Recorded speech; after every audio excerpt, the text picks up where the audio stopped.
સિહોર તાલુકાના વરલ અને સરકડિયા ગામે 66 kVના વીજ પોલ સગાપરા સબસ્ટેશનથી શરૂ કરી અને દિહોર સબસ્ટેશન સુધી આ લાઇન જઈ રહી છે અને એના પોલનો ફાઉન્ડેશનનું કામ શરૂ થયું.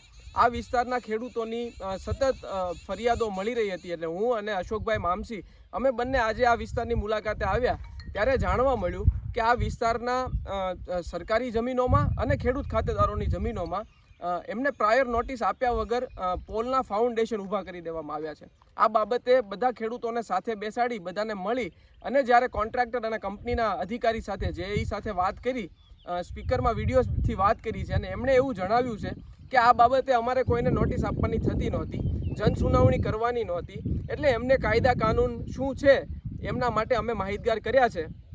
આગળ અમે કલેક્ટર ભાવનગરને મળવાના છીએ અને આ અધિકારીઓને કેમ આ નિયમોને નેવે મૂકીને કામ કરી રહ્યા છીએ એ માટે એમને અરજી કરવાના છીએ. આપને જાણીને નવાઈ લાગશે કે આ કામ શરૂ કરતાં પહેલાં કોઈ જ ખેડૂતને નથી પ્રાયર નોટિસ આપવામાં આવી, નથી કોઈ જનસુનાવણી આદરવામાં આવી. આ ખેડૂતોને સાંભળ્યા વગર કંપનીએ તાનાશાહી કરી અને બધા ખેડૂતોના ખેતરમાં વીજપોલ માટેના ફાઉન્ડેશન ઊભા કરી દીધા છે.